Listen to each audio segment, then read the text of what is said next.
আসসালামু আলাইকুম দর্শক, শুভেচ্ছা নিন। আপনাদের সবাইকে স্বাগত জানাচ্ছি আমি কনক সারোয়ার। আজকের অনুষ্ঠানে দর্শক, মুসলিম সাংবাদিক সম্পাদক মাহমুদুর রহমান গত 3 দিন ধরে কারাগারে বন্দী। তাকে কোর্টে আত্মসমর্পণ করার পর আপনারা জানেন যে কারাগারে পাঠানো হয়েছে। গত 3 দিনেও এই অপদার্থ সরকার কোনো ওয়ে আউট করতে পারেনি তাকে কিভাবে জামিন দেওয়া যায়। ইতিমধ্যে 48 ঘন্টা আলটিমেটাম দেওয়া হয়েছে গতকাল আমাদের প্ল্যাটফর্ম থেকে। আজকে ঢাকা ইনকিলাব মঞ্চ থেকে 48 ঘন্টার আলটিমেটাম দেওয়া হয়েছে তাকে মুক্ত করার ব্যাপারে।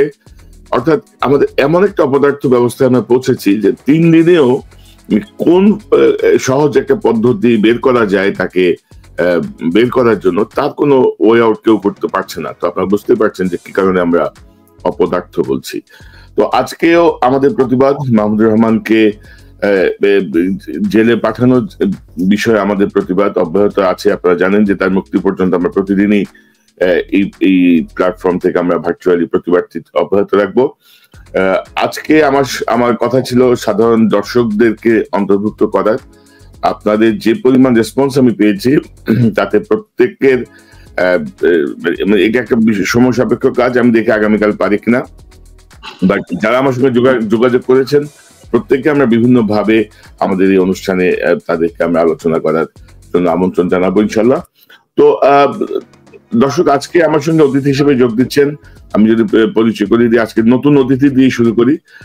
নতুন অতিথি আজকে আমার চ্যানেলে প্রথম আসছেন সার্জিস আলম। সার্জিস, আপনাকে স্বাগত জানাচ্ছি। আপনারা জানেন সার্জিস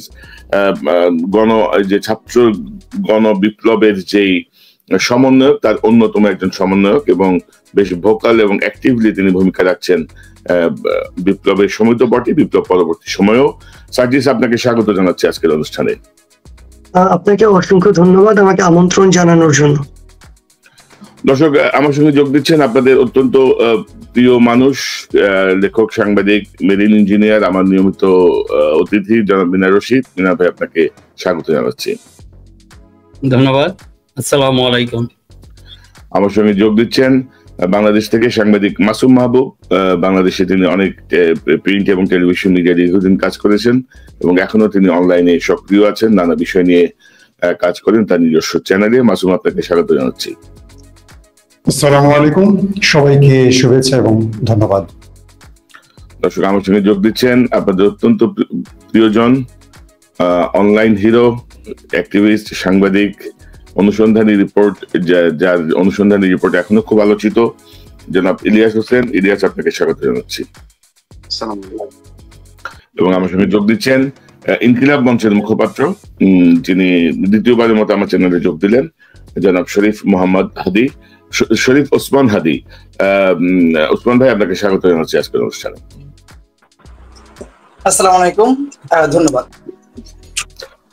তো দর্শক, আমরা আজকেও আসলে মাহমুদ ভাই গত 3 দিন ধরে জেলখানায়, তিনি তার অসুস্থ মাকে দেখার জন্য গেছেন। তিনিও একজন বয়োজ্যেষ্ঠ মানুষ, নানা শারীরিক জটিলতায় আক্রান্ত। প্রথম কথা হচ্ছে, তার জেলে যাওয়ারই কথা ছিল না যদি তারা সিদ্ধান্ত নিতে পারতো যথাযথভাবে। যেহেতু তারা সিদ্ধান্তহীনতায় ভুগেছে, অথবা তারা চেয়েছে মাহমুদুর রহমান জেলে যাক। এই সরকারের মধ্যে আপনারা জানেন যে হাসিনার ভূতেরা এখনো সক্রিয়, সেই ভূতেরা হয়তো চেয়েছে মাহমুদুর রহমান জেলে যাক। সেটি একটা কারণ হতে পারে, কারণ নানা রকমের উপায় থাকার পরেও মাহমুদুর রহমানকে জেলে পাঠানো হয়েছে এবং গত 3 দিনে এর কোনো ওয়ে আউট করতে পারে নাই। তো সরকারের যে অপদার্থ যে আচরণ আর কি, বা চরিত্র, সেটি ক্রমশ প্রস্ফুটিত হচ্ছে, ক্রমশ বেরিয়ে আসছে যে কত অযোগ্যরা বসে আছে আমাদেরকে পরিচালনা করার জন্য, যদিও তারা মনে করে শাসন করতে বসছে, পরিচালনা করার জন্য। তো ইলিয়াস হোসেন, আপনাকে দিয়ে শুরু করি, যে কিভাবে দেখছেন যে 3 দিনেও আসলে মাহমুদ ভাইয়ের আমরা কোনো সুখবর পেলাম না, কিভাবে দেখেন আপনি? আপনার কাছ থেকে শুনি। জি, আসসালামু আলাইকুম। কনক ভাই, আমাদের এই যে আলোচনায় গতকালকে যে বিষয়গুলো আলোচিত হয়েছে, আমার মনে হয়েছে যে মানে গাধার পশ্চাৎদেশে সুরসুরি দিলে যে অবস্থা হয়, আসিফ নজরুল সেই গতিতে হাঁটছেন। আজকে কিছুক্ষণ আগে আমি 2টা টেলিভিশনে দেখলাম, একই রকমের ছবি দিয়ে তারা নিউজটা করেছে। হঠাৎ করে দেখলাম একটা ছবি ভাইরাল হয়েছে, সেটা হচ্ছে আসিফ নজরুলের যেই শাশুড়ি, আসিফ নজরুলের শাশুড়ির নাম আপনারা জানেন, শাওন হুমায়ুন আহমেদের কি বলবো স্ত্রী বলি, যাই হোক। তো হুমায়ুন আহমেদের স্ত্রী হচ্ছে এখন আসিফ নজরুলের শাশুড়ি কাম বান্ধবী। তো এই শাশুড়ি কাম বান্ধবীর একটা পোস্ট ভাইরাল হয়েছে। তিনি সেটা পোস্টটা বোধহয় 2020-21 এরকম, মানে এই উপদেশটা হওয়ার আগের ঘটনা। সেখানে আসিফ নজরুলের একটা পোস্ট করেছিলেন। সেই পোস্টের ভেতরে গিয়ে এক মেয়েও সে ওই ওদের ক্লাসেরই, ওরা যেই ক্লাস বিলং করে ওই ক্লাসেরই একজন, সে গিয়ে কোন একটা পোস্ট করেছে, আমি চিনি না তাকে, সম্ভবত নায়িকা গায়িকা কিছু একটা হবে। সেইটাতে পোস্ট করার কারণে শাওন আবার গিয়ে বলেছে আমার জামাইয়ের দিকে তাকালে চোখ উপড়ে ফেলবো। তো এখন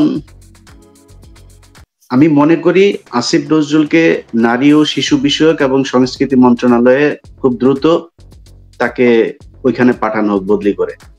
কারণ আইন মন্ত্রণালয়ে আর আইন বিভাগের শিক্ষক এক জিনিস না। এটা পরিচালনা করার মতো সেই প্রশাসনিক দক্ষতা আসিফ নজরুলের এমনিতেই নাই। এটা ঠাট্টা বা আমাদের অভিযোগ, আমাদের কথা শুনে নাই এই জন্য না, এমনিতেই নাই। এখানে কোন একজনকে হইতে হবে যার কিনা আইন পেশায় সে হইতে পারে সে বিচারক, হইতে পারে ব্যারিস্টার, হইতে পারে ওই ধরনের কোন একজন কেউ, তারা আইন মন্ত্রণালয়ের দায়িত্ব নিবে। আসিফ নজরুল আইন মন্ত্রণালয় চালানোর মতো এই যোগ্যতা নাই। এবং আসিফ নজরুল এখন যেটা করছে, বিভিন্ন ভাবে যেটা শুনছি, যে তিনি কোনো একটা টেলিভিশন চ্যানেল থেকে যদি নাকি কোনো একজন পুরুষ ফোন করে যে স্যার আপনার একটা বক্তব্য দরকার, উনি রেসপন্স খুব আস্তে আস্তে করেন। কোনো নারী যদি করেন খুব দ্রুত উনি ইন্টারভিউ দেন।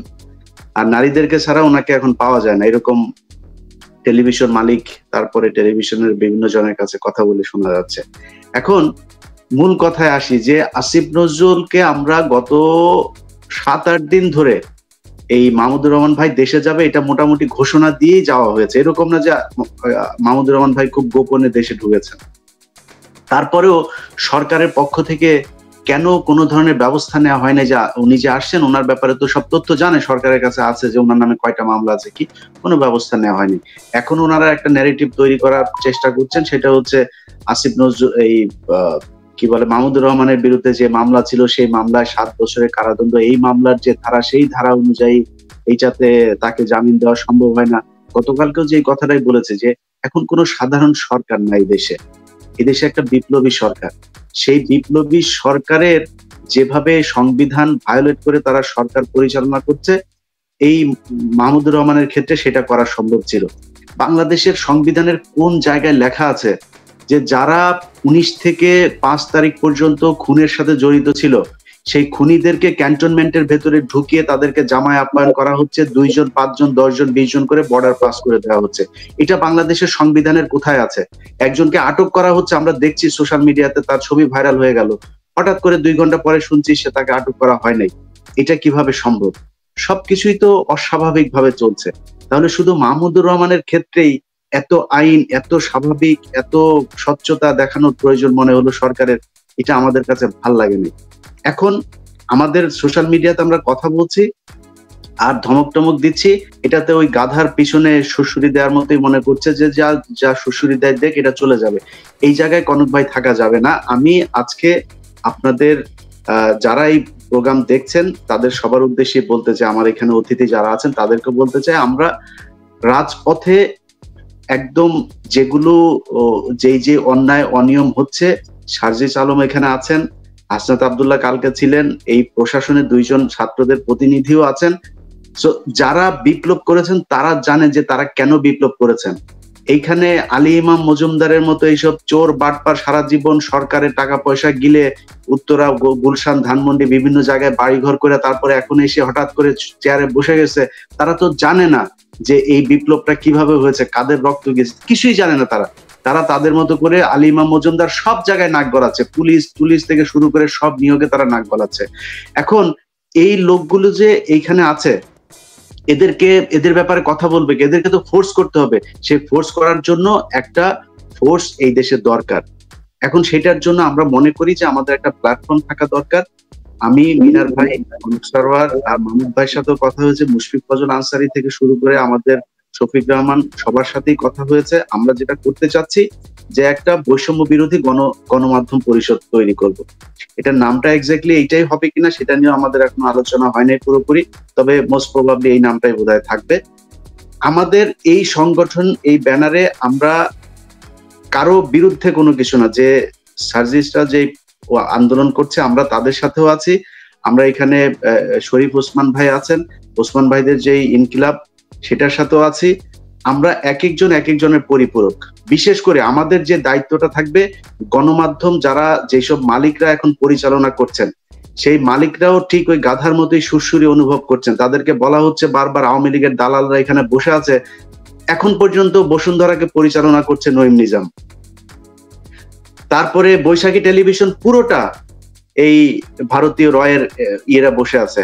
আপনার কালবেলার যেই সন্তোষ শর্মা, সে সরাসরি বিভিন্ন রিমান্ডের ভেতরে আমি অন্তত 5 জন আলেমের সাথে কথা বলেছি।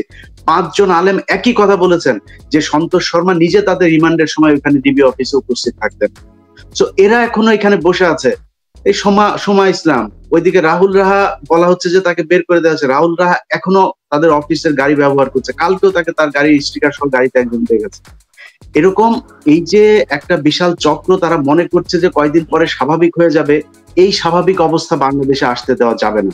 সো আমরা মনে করি আমাদের একটা প্ল্যাটফর্ম থাকা দরকার, যে প্ল্যাটফর্ম প্রথমে তাদের সাথে কথা বলবে, মালিক পক্ষের সাথে।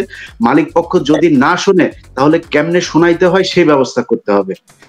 আমার প্রাথমিক বক্তব্য এতটুকু। আমার মনে হয় যে এটা একটা ভালো উদ্যোগ হবে।